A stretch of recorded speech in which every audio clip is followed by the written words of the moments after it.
ஓம் சாந்தி.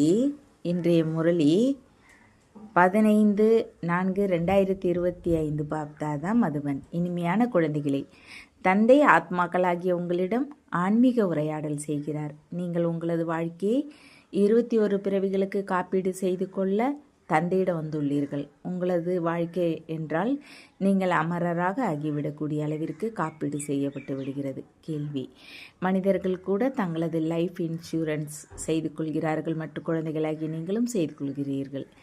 இரண்டிற்கும் இடையே உள்ள வித்தியாசம் என்ன? பதில்: மனிதர்கள் தங்களது ஆயுள் காப்பீடு லைஃப் இன்சூரன்ஸ் எதற்காக சேவிக்கிறார்கள் என்றால் இறந்துவிட்ட பிறகு குடும்பத்தாருக்கு பைசா கிடைக்கட்டும் என்று.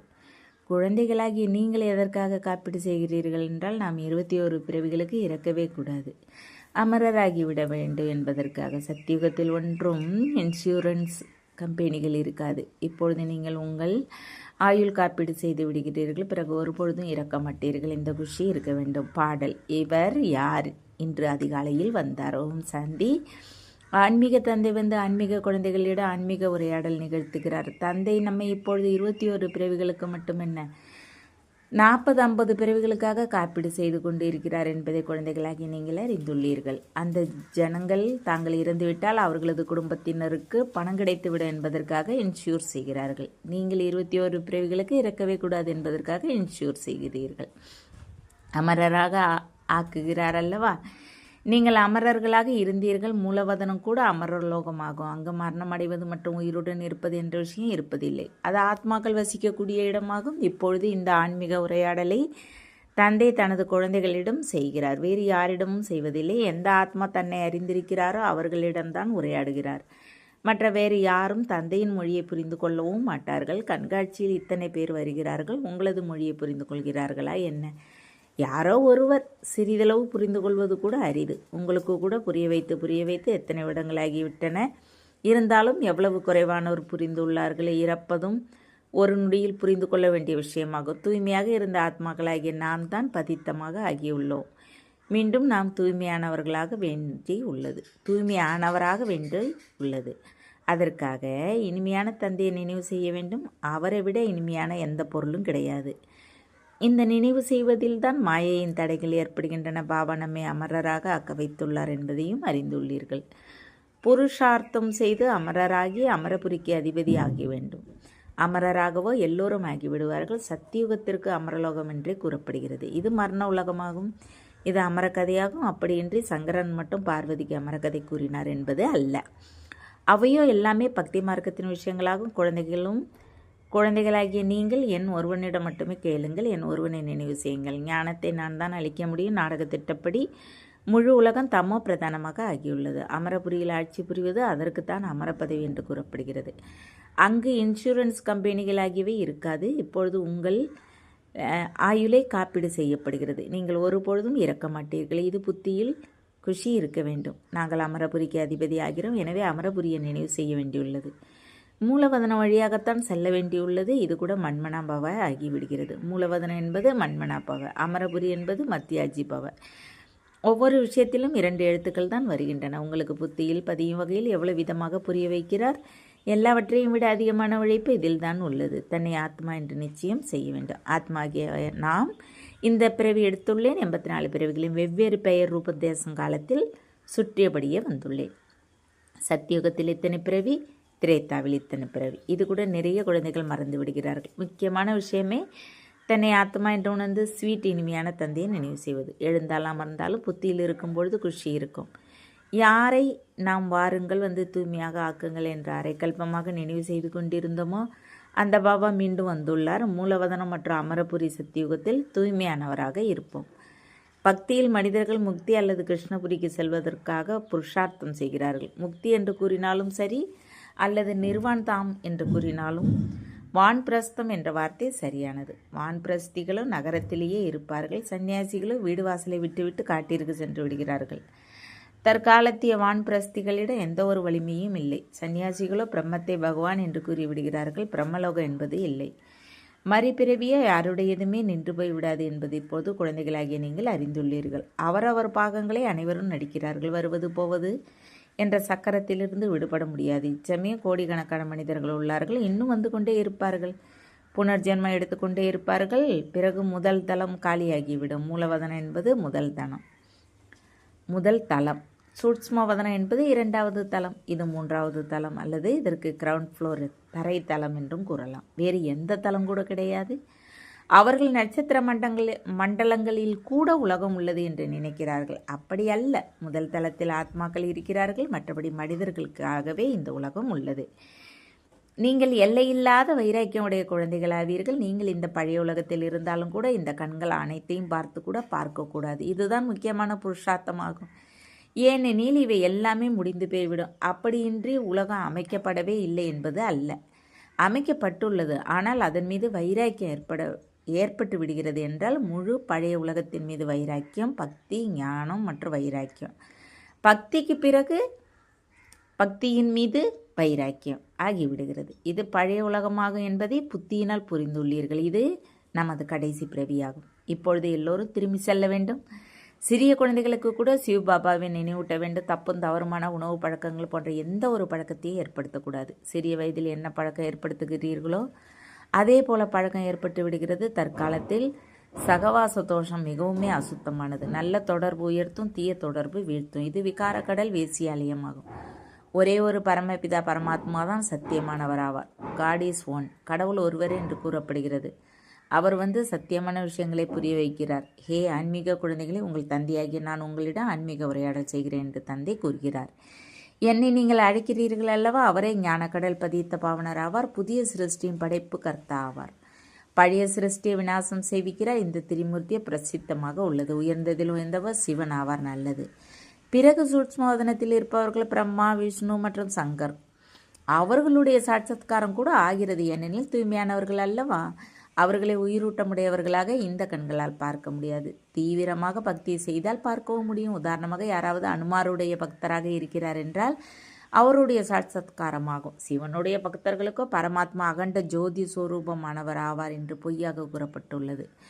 நானோ இவ்வளவு சிறிய பிந்து ஆவேன் என்று தந்தை கூறுகிறார். அவர்கள் அகண்ட ஜோதி ஸ்வரூபத்தை அர்ஜுனனுக்கு காண்பித்தார் என்கிறார்கள். அவர் கூறினார், போதும், என்னால் சகித்து கொள்ள முடியவில்லை. அவருக்கு தரிசனமாகியது. எனவே இது போல கீதையில் எழுதப்பட்டுள்ளது. மனிதர்கள் அகண்ட ஜோதியின் சாட்சாத்காரமாகியது என்று நினைக்கிறார்கள். இவை எல்லாமே பக்தி மார்க்கத்தில் மகிழ்விப்பதற்கான விஷயங்களாகும் என்று இப்பொழுது தந்தை கூறுகிறார். நான் அகண்ட ஜோதி சொரூபம் ஆவேன் என்று நானோ கூறுவதில்லை. எப்படி உங்களது ஆத்மா புள்ளி பிந்து போல உள்ளதோ நானும் அவ்வாறே உள்ளேன். எப்படி நீங்கள் நாடகத்தின் பந்தனத்தில் உள்ளீர்களோ அதே போல நானும் நாடகத்தின் பந்தனத்தில் கட்டுப்பட்டு உள்ளேன். அனைத்து ஆத்மாக்களுக்கும் அவரவர் பாக்கம் நடிப்பதற்கு கிடைத்துள்ளது. மறுபிறவியை அனைவரும் எடுத்தே ஆக வேண்டும். வரிசை கிரமமாக அனைவரும் வந்தே ஆக வேண்டியுள்ளது. முதல் நம்பரில் இருப்பவர் பிறகு கீழே வருகிறார். எத்தனை விஷயங்களை தந்தை புரிய வைக்கிறார். சிருஷ்டி என்ற சக்கரம் சுற்றி கொண்டே இருக்கிறது என்பது புரிய வைக்கப்பட்டுள்ளது. எப்படி பகலுக்கு பின் இரவு வருகிறதோ அதே போல கலியுகத்திற்கு பின் சத்தியுகம், பிறகு திரேத்தா, பிறகு சங்கமயுகம் வருகிறது. சங்கமயுகத்தில் தான் தந்தை மாற்றத்தை ஏற்படுத்துகிறார். யாரெல்லாம் சதவ பிரதானமாக இருந்தார்களோ அவர்களே தமோ பிரதானமாக ஆகிவிட்டுள்ளார்கள். அவர்களே மீண்டும் சதவ பிரதானமாக ஆகிவிடுவார்கள். ஹே பதித்த பாவனரை வாருங்கள் என்று அழைக்கவும் செய்கிறார்கள். எனவே இப்பொழுது மன்மனா பவ என்று தந்தை கூறுகிறார். நான் ஆத்மாவேன். நான் தந்தையை நினைவு செய்ய வேண்டும். இதை சரியான முறையில் ஒருவர் புரிந்து கொள்வது அரிதாக உள்ளது. ஆத்மாக்களாகிய நமது தந்தை எவ்வளவு இனிமையானவராக இருக்கிறார். ஆத்மாதான் இனிமையாக இருக்கிறது அல்லவா? சரீரமும் அழிந்து போய்விடுகிறது. பிறகு அவரது ஆத்மாவே அழைக்கிறார்கள். அன்பு ஆத்மாவிடம் தான் ஆகிறது அல்லவா? சமஸ்காரம் ஆத்மாவில் இருக்கிறது. ஆத்மாதான் படிக்கிறது, கேட்கிறது. தேகமும் முடிந்து போய்விடுகிறது. நான் ஆத்மா அமரர் ஆவேன். பிறகு நீங்கள் எனக்காக ஏன் அழுகிறீர்கள்? இது தேக அபிமானமாகும் அல்லவா? உங்களுக்கு தேகத்தின் மீது அன்பு உள்ளது. உண்மையில் இருக்க வேண்டியது ஆத்மா மீது அன்பு. அழியாத பொருள் மீது அன்பு இருக்க வேண்டாம். அழியக்கூடிய பொருள் மீது அன்பு ஏற்படுவதால் சண்டையிட்டுக் கொள்கிறார்கள். சத்தியுகத்தில் இருப்பவர்கள் ஆத்ம உணர்வு உடையவர்களாக இருப்பார்கள். எனவே குஷியுடன் ஒரு சரீரத்தை விட்டு மற்றொன்று எடுக்கிறார்கள். அழுவது புலம்புவது எதுவும் இருக்காது. குழந்தைகளாகிய நீங்கள் தங்களது ஆத்மாபிமானி ஸ்திதியில் இருப்பதற்காக மிகவுமே பயிற்சி செய்ய வேண்டும். நான் ஆத்மாவேன். எனது சகோதரனுக்கு தந்தையின் செய்தியை கூறுகிறேன். எனது சகோதரன் இந்த உறுப்புகள் மூலமாக கேட்கிறார். இப்படிப்பட்ட நிலையை அமைத்துக் கொள்ளுங்கள். தந்தையை நினைவு செய்து கொண்டே இருந்தீர்கள் என்றால் விக்கிரமங்கள் விநாசம் ஆகி கொண்டே இருக்கும். சுயம் தன்னையும் ஆத்மா என்று உணருங்கள். அவரையும் ஆத்மா என்று உணருங்கள். அப்பொழுது பக்குவமான பழக்கம் ஏற்பட்டுவிடும். இதுதான் ரகசியமான உழைப்பு. உள்முகமாக ஆகி இந்த நிலையை பக்குவப்படுத்த வேண்டும். எவ்வளோ நேரம் ஒதுக்க முடியுமோ அவ்வளவு இதில் ஈடுபடுத்துங்கள். 8 மணி நேரம் தொழிலாகியவை தாராளமாக செய்யுங்கள். உறங்கவும் செய்யுங்கள். மீதி நேரம் இதில் ஈடுபடுத்துங்கள். 8 மணி நேரம் சேர்ந்து விட வேண்டும். அப்பொழுது உங்களுக்கு மிகுந்த குஷி இருக்கும். என்னை நினைவு செய்தீர்கள் என்றால் உங்களது விக்கர்மங்கள் விநாசம் ஆகும் என்று பதித்த பாவன தந்தை கூறுகிறார். ஞானம் உங்களுக்கு இப்போதுதான் சங்கமத்தில் கிடைக்கிறது. மகிமை முழுவதுமே இந்த சங்கமத்தினுடையது. இப்பொழுதுதான் தந்தை வந்து உங்களுக்கு ஞானத்தை புரிய வைக்கிறார். இதில் ஸ்தூல விஷயங்கள் எதுவும் கிடையாது. நீங்கள் இப்பொழுது எழுதுவது அனைத்துமே அழிந்து போய்விடும். நோட் குறிப்புகள் கூட எதற்காக எழுதுகிறீர்கள் என்றால் பாயிண்ட்ஸ் குறிக்கப்பட்டு இருக்கும் பொழுது நினைவில் இருக்கும். வரிசை கிரமமாக இருக்கிறார்கள் அல்லவா? முக்கியமான விஷயம் தந்தையை நினைவு செய்ய வேண்டும். மட்டும் சிருஷ்டி சக்கரத்தை நினைவு செய்ய வேண்டும். எந்த ஒரு விகாரமும் செய்யக்கூடாது. இல்லற விவகாரங்களில் இருக்க வேண்டும். ஆனால் அவசியம் தூய்மையாக ஆக வேண்டும். அசுத்தமான எண்ணங்கள் கூட ஒரு சில குழந்தைகள் இவ்வாறு நினைக்கிறார்கள். எனக்கு இன்னாரை மிகவும் பிடித்துள்ளது. இவளுடன் நான் கந்தர்வ விவகாரம் செய்து கொண்டு விடுவேன். ஆனால் கந்தர்வ விவாகம் எப்பொழுது செய்விக்கப்படுகிறது என்றால் நண்பர்கள் உறவினர்கள் ஆகியோர் மிகவும் தொல்லைப்படுத்தும் பொழுது அதிலிருந்து காப்பாற்றுவதற்காக செய்விக்கப்படுகிறது. அதற்காக எல்லோரும் நாங்கள் கந்தர்வ விவாகம் செய்வோம் என்று கூற வேண்டுமா என்ன? அவர்கள் ஒருபொழுதும் இருக்க முடியாது. முதல் நாளோ போய் சாக்கடையில் விழுந்து விடுவார்கள். பெயர் ரூபத்தில் மனம் ஈடுபட்டு விடுகிறது. இதுவோ மிகவும் மோசமான விஷயம். கந்தர்வ விவாகம் செய்வது என்பது ஒன்றும் சித்தி வீடல்ல. ஒருவர் மீது மற்றவருக்கு மனம் ஈடுபட்டு விட்டால் கந்தர்வ விவாகம் செய்வோம் என்று கூறிவிடுகிறார்கள். இதில் உறவினர்கள் மிகவும் எச்சரிக்கையுடன் இருக்க வேண்டும். இந்த குழந்தை எதற்கும் பயனில்லை என்று புரிந்து கொள்ள வேண்டும். யார் மீது மனம் ஈடுபட்டுள்ளதோ அவரிடமிருந்து அகற்றிவிட வேண்டும். இல்லை என்றால் பேசிக்கொண்டே இருப்பார்கள். இந்த சபையில் மிகவுமே எச்சரிக்கை கொள்ள வேண்டியுள்ளது. இனி முன்னால் போக போக மிகவுமே சட்டப்படி சபை கூடும். இது போன்ற சிந்தனை உடையவர்களை வருவதற்கு அனுமதிக்க மாட்டார்கள். எந்த குழந்தைகளை ஆன்மீக சேவையில் மும்முரமாக இருக்கிறார்களோ, யார் யோகத்திலிருந்து சேவை செய்கிறார்களோ அவர்களே சத்தியுக ராஜஸ்தானி ஸ்தாபனை செய்வதில் உதவி செய்பவர்களாக ஆகிறார்கள். சேவை புரியும் குழந்தைகளுக்கு தந்தையினுடைய டைரக்ஷன் என்னவென்றால் ஓய்வாக இருப்பது தீங்கானது. யார் நிறைய சேவை செய்வார்களோ அவர்கள் அவசியம் ராஜாராணி. அவர்கள் யார் யார் உழைப்பு செய்கிறார்களோ தங்களுக்கு சமமாக ஆக்குகிறார்களோ அவர்களுக்குள் பலமும் இருக்கும். ஸ்தாபனையான நாடகப்படியாகவே வேண்டியுள்ளது. நல்ல முறையில் அனைத்து பாயிண்ட்ஸ் குறிப்புகளை தாரணை செய்து பிறகு சேவையில் ஈடுபட வேண்டும். ஓய்வு கூட தீங்கானது. சர்வீஸ் சேவையே சேவை. அப்பொழுதும் உயர்ந்த பதவி அடைவீர்கள். மேகங்களாக ஆகி வர வேண்டும். பின் புத்துணர்வு பெற்று சேவைக்கு சென்று விட வேண்டும். உங்களுடைய சேவை நிறைய வெளிப்படும். மனிதர்கள் சற்றென்று புரிந்து கொண்டு விடும் வகையில் பல்வேறு விதமான படங்கள் வெளிப்படும். இந்த படங்கள் ஆகியவை சீர்படுத்தப்பட்டு கொண்டே போகும். இதில் யார் நமது பிராமண குலத்தினராக இருப்பார்களோ அவர்கள் நல்ல முறையில் புரிந்து கொள்வார்கள். புரிய வைப்பவர்கள் கூட நன்றாக இருந்தார்கள் என்றால் கொஞ்சம் புரிந்து கொள்வார்கள். யார் நல்ல முறையில் தாரணை செய்கிறார்களோ தந்தையை நினைவு செய்கிறார்களோ அவர்களுடைய முகத்தின் மூலமாகவே தெரிய வந்து விடுகிறது. பாபா, நாங்களும் உங்களிடமிருந்து முழு ஆஸ்தியை பெறுவோம். ஆக அவர்களுக்குள் குஷியின் கீதம் ஒலித்து கொண்டே இருக்கும். சேவையில் மிகுந்த ஆர்வம் இருக்கும். புத்துணர்வு பெற்றார்களோ இல்லையோ பின் சேவைக்காக ஓடுவார்கள். சேவைக்காக ஒவ்வொரு சென்டரிலிருந்து நிறைய பேர் தயாராக வேண்டும். உங்களுடைய சேவை நிறைய பரவி கொண்டே போகும். உங்களுடன் சேர்ந்து கொண்டே போவார்கள். கடைசியில் ஒரு நாள் சன்னியாசிகள் கூட வருவார்கள். இப்பொழுது அவர்களுடைய ராஜ்யம் உள்ளது. அவர்களுடைய கால்களில் விழுகிறார்கள், பூஜிக்கிறார்கள். இது பூஜையாகும் என்று தந்தை கூறுகிறார். எனக்கோ கால்களே இல்லை, எனவே பூஜை செய்யக்கூட விடமாட்டார். நானும் இந்த உடலையை கடனாக எடுத்துள்ளேன், எனவே இவருக்கு பாக்கியசாலி ரதம் என்று கூறப்படுகிறது. இச்சமயம் குழந்தைகளாகி நீங்கள் மிகவும் பாக்கியசாலி ஆவீர்கள். ஏனெனில் நீங்கள் இங்கு ஈஸ்வரிய சந்ததி ஆவீர்கள். ஆத்மாக்களும் பரமாத்மாவும் வெகு காலமாக பிரிந்திருந்தன என்ற பாடலும் உள்ளது. எனவே யார் வெகு காலமாக பிரிந்திருந்தார்களோ அவர்களே வருகிறார்கள். அவர்களுக்குத்தான் வந்து கற்பிக்கிறேன். கிருஷ்ணருக்காக இவ்வளவு கூற முடியுமா என்ன? அவரும் முழுமையாக 84 பிறவி எடுக்கிறார். இது அவருடைய கடைசி பிறவியாகும். எனவே பெயர் கூட இந்த ஒருவருக்கு ஷாம் சுந்தர் என்று இடப்பட்டுள்ளது. சிவன் பற்றியோ அவர் யாராக இருக்கிறார் என்பது யாருக்கும் தெரியாது. இந்த விஷயத்தை தந்தை தான் வந்து புரிய வைக்கிறார். நான் பரமாத்மாவின் பரந்தாமத்தில் இருப்பவனாவேன். நீங்கள் கூட அங்கு இருப்பவர்களாவீர்கள். நான் சுப்ரீம் பதித்த பாவனம் ஆவேன். நீங்கள் இப்பொழுது ஈஸ்வரிய புத்தியுடையவர்களாக ஆகியுள்ளீர்கள். இறைவனின் புத்தியில் என்ன ஞானம் உள்ளதோ அதை உங்களுக்கு கூறிக்கொண்டு இருக்கிறார். சத்தியுகத்தில் பக்தியின் விஷயம் இருப்பது இல்லை. இந்த ஞானம் உங்களுக்கு இப்பொழுது கிடைத்து கொண்டிருக்கிறது. நல்லது. இனிமேலும் இனிமையான காணாமல் போய் வெகு காலம் கழித்து கண்டெடுக்கப்பட்ட செல்ல குழந்தைகளுக்கு தாய் தந்தை பாப்தாதாவின் அன்பு நினைவுகள் மற்றும் காலை வணக்கம். ஆன்மீக குழந்தைகளுக்கு ஆன்மீக தந்தை நமஸ்தே. ஆன்மீக தந்தைக்கு ஆன்மீக குழந்தைகள் அன்பு நினைவுகள் மற்றும் நமஸ்தே. தாரணைக்கான முக்கிய சாரம் 1. உள்நோக்கு முகமானவராகி நமது நிலையை அமைத்து கொள்ள வேண்டும். நான் ஆத்மாவேன், எனது சகோதர ஆத்மாவிற்கு தந்தையின் செய்தியை அளிக்கிறேன். இதுபோல ஆத்ம உணர்வுடையவராக ஆவதற்காக உள்ளூர உழைப்பு செய்ய வேண்டும். 2. ஆன்மீக சேவையில் ஆர்வம் கொள்ள வேண்டும்.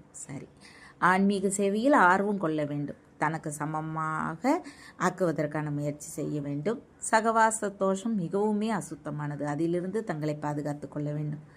தப்பும் தவறுமான உணவு பழக்கத்தை ஏற்படுத்தி கொள்ளக்கூடாது. வரதானம்: உலக நன்மையின் காரியத்தில் எப்பொழுதும் மும்முரமாக இருக்கக்கூடிய உலகத்தின் ஆதாரமூர்த்தி ஆகுக.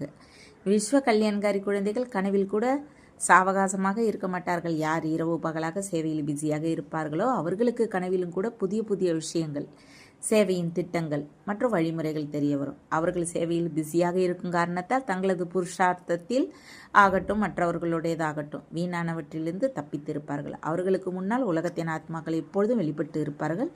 அவர்களுக்கு சிறிதளவு கூட கவனக்குறைவின் தன்மை வர முடியாது. அப்பேற்பட்ட சேவதாரி குழந்தைகளுக்கு ஆதாரமூர்த்தி ஆவதற்கான வரதானம் பிராப்தியாகி விடுகிறது. ஸ்லோகன்: சங்கம யுகத்தின் ஒவ்வொரு செகண்டு கூட வருடங்களுக்கு சமமாகும். எனவே கவனக்குறைவின் தன்மையில் நேரத்தை இழக்காதீர்கள். அவ்யக்த சமீட்சை: கம்பைன்டு ரூபத்தின் நினைவினால் எப்பொழுது வெற்றியாளர் ஆகுங்க. யாருடன் கூட சர்வசக்திவான் தந்தை கம்பைண்டாக இருக்கிறாரோ சர்வசக்திகள் இயல்பாக அவர் கூட இருக்கும். எங்கு சர்வசக்திகள் இருக்கின்றனவோ அங்கு வெற்றி ஏற்படாது என்பது இயலாத காரியம். லௌகீகத்தில் கூட நல்ல துணையாளர் கிடைத்து விட்டால் என்றால் அவரை நாம் விட முடியாமல் இருப்போம். இவரோ அழியாத துணையாளர் ஆவார். ஒருபொழுதும் ஏமாற்றக்கூடிய துணை அல்ல, எப்பொழுதுமே துணையை ஏற்று நடத்தக்கூடிய துணையாளர் ஆவார். எனவே எப்பொழுதும் கூடவே இருங்கள். ஓம் சாந்தி. தேங்க்ஸ் பாபா.